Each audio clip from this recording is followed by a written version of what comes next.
Hi, good morning, and welcome to Kathy's Cute Creations. Today we're going to do a cute, I call it cute, I don't even have my pattern over here, it's on the other side of the table, but a little shamrock. Hopefully this video will get up in time. We can only hope. I'm doing it a week ahead of time. And I have some fabrics here. This is the fabrics that I've chosen because three leaf clovers. So here's my fabric choices. Now I can either do a white background, which is normally what I do, and this is going to be that little 12.5 inch by 12.5 inch square that I take to work, and I hang it on the little, I don't know what that little thing is called, that little stand. And I'm thinking about using this dark green, so, well, it's not really dark, but it's dark compared to these other fabrics, as the background. Now, what I'm doing, and you guys can do this too, I'm only doing it because you can actually take this pattern and you can put it on your clothes, but instead of transferring it with paper, this is what I have. I don't know if y'all have ever heard of this. Pellin Easy, and it is it's ES, and then it's 114. It's actually for fabric. Now, this strip of paper comes in the bolts, or even in your whatever amount that you get, because they're always going to give you the general directions so that you know how to put it together, how to put this and use it. So this right here, this Pellin ES 114, is actually if you want to cut out things for fabric. So it's not paper. It's a little bit harder than paper. I'm going to trace it. Now, I retrieved my pattern off of a free pattern. I just went up to Google and Googled it and asked for a free pattern. I found one.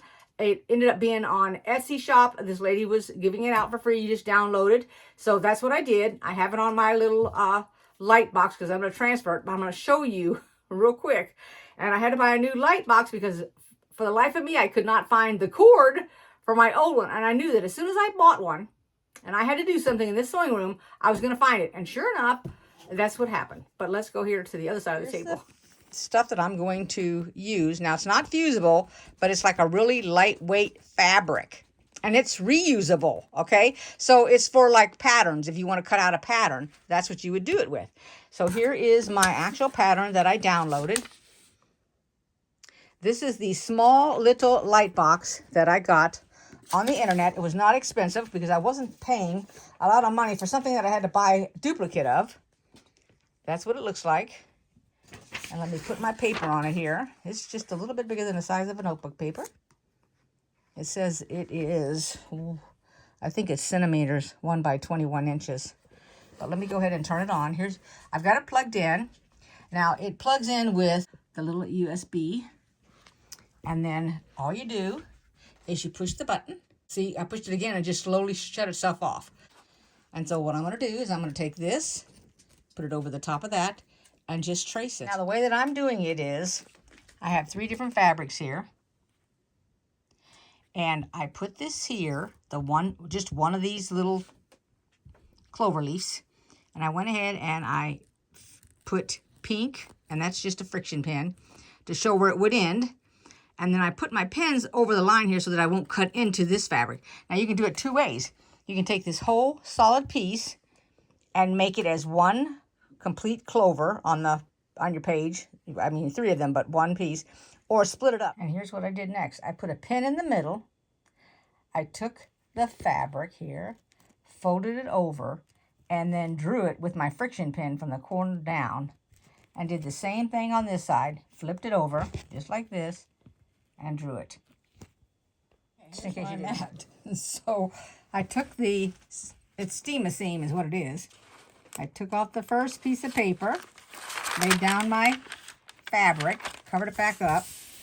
Now I'm going to cut these shapes out so that the stuff is on it. Then, this is sticky side. So that's what's going to be on the wrong side of the fabric, which I'm going to stick to my square, which I haven't cut out yet, but I'm going to cut it out here in a minute.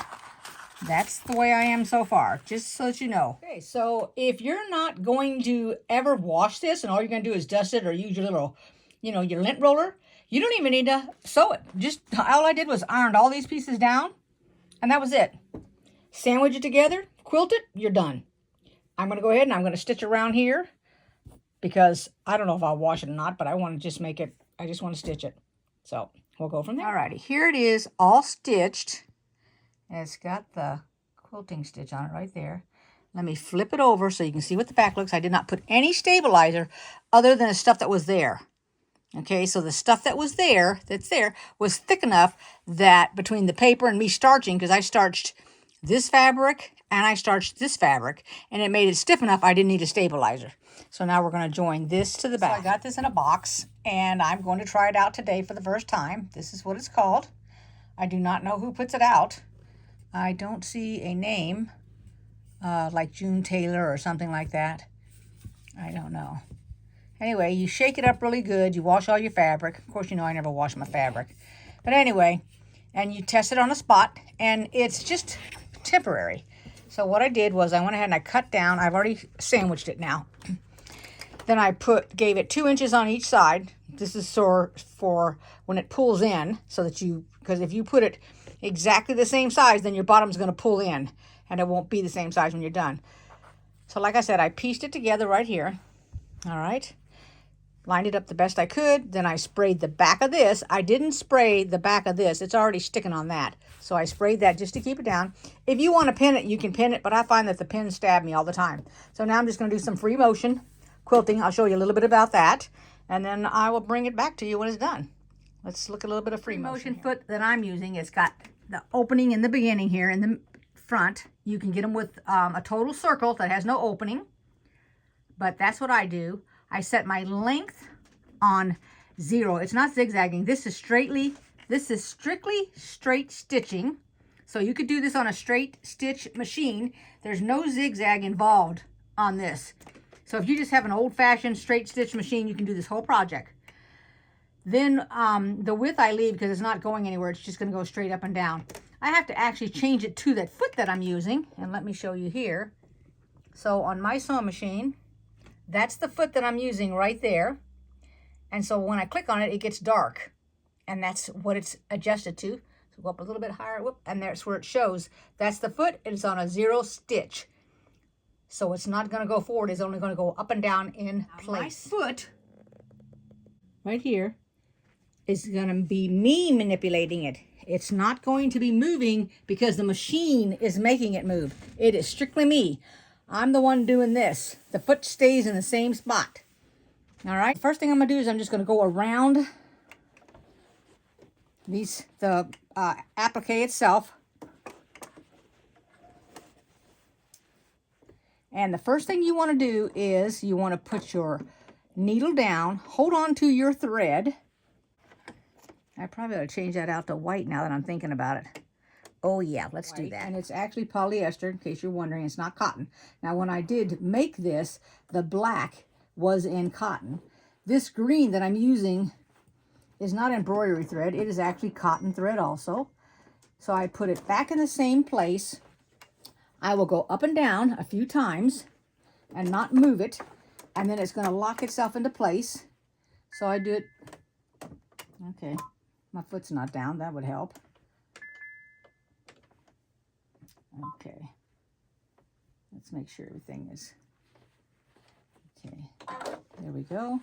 And when it's down, I don't think you can see it. Let me look real quick.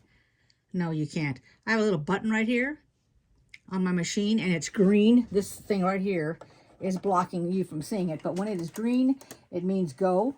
And when it's not, and it's in red, it means my foot is up. So let's just go in the same spot a few times. It's just locking it in place. There we go. And then I'll cut that later. And then I'm just going to go around this applique.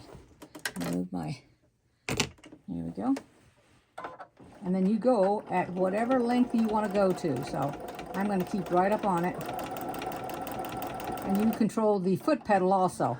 Whoops. So this is really good practice as I jumped over here off to the side, but this is strictly all practice. This is how you build up your practice. And these little projects, they just go to work, so.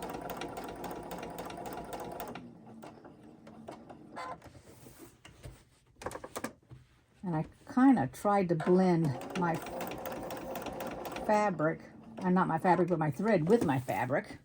But I have a lot of different colors of thread. I usually got it when it was on sale. And I hate that my hands are in the way.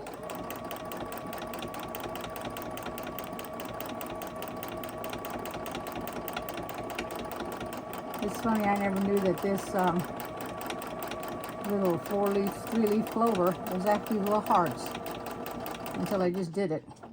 And then I'm practicing going backwards too, which is a good thing. It's harder than heck for me. I want to be able to see all my fabric ahead of time.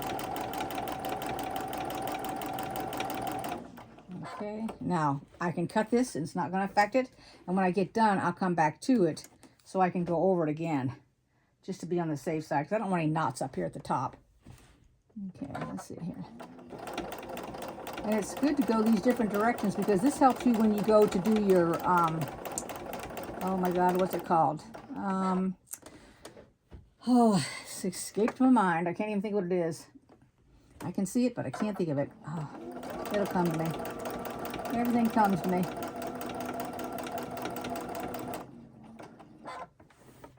And just take your time. I'm going to try not to touch this fabric and go around it. Satin stitch was the word I was trying to look for.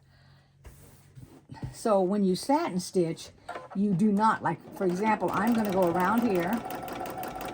And I'm going to show you here.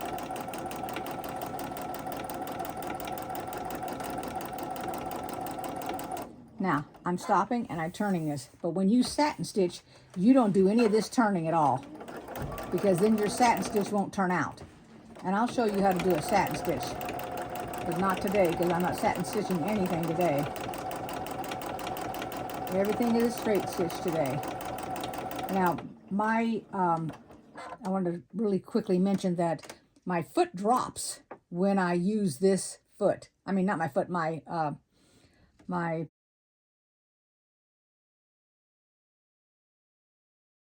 the foot down here that feeds on the plate, the teeth that feed your fabric. When that drops, that's how this can go up and down and not move. This is why my fabric is not being pulled by my sewing machine. And it's me having to direct it. But then most times you'll need to fix your tension, because instead of 2 pieces of fabric, you actually have batting, whatever thickness that is, plus your 2 fabrics. And then if I was stitching on this, I would have my stabilizer also. And that cannot move along the regular machine setup for your tension. Now, my machine, when it's fabric and nothing but layers of fabric, it actually regulates the tension. But when it comes to doing something like this, where now I have the batting in it, it does not do it. So I have to actually adjust the tension myself. And it's pretty well between 4 and 6 for whatever tension I need. I just went back over that same spot. So we're going to jump out of here now, and we're just going to neander. So that's just moving around just like this. And that can be any size I want it to be. And if you want to do a straight stitch, you can do that too. It's whatever you want to do.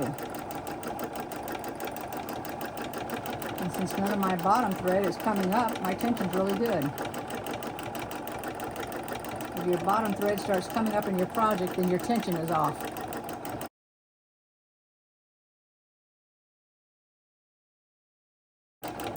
And this just takes a little bit of practice too. I try not to go over whenever I'm doing this kind of thing. I don't want to go over my threads. And that's just me and my preference, because you can do anything you want. If you want to go over it, you can.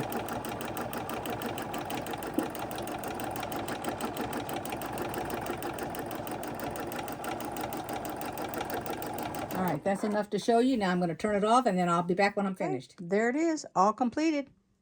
I hope you liked it. Make a comment if you would like. And I know y'all are going to think it's upside down, but that's the way I want it to be. Till next time, thanks for watching, everybody. Welcome to all my new subscribers. Take care. Bye-bye. I had to come back real quick. I forgot to show you the back.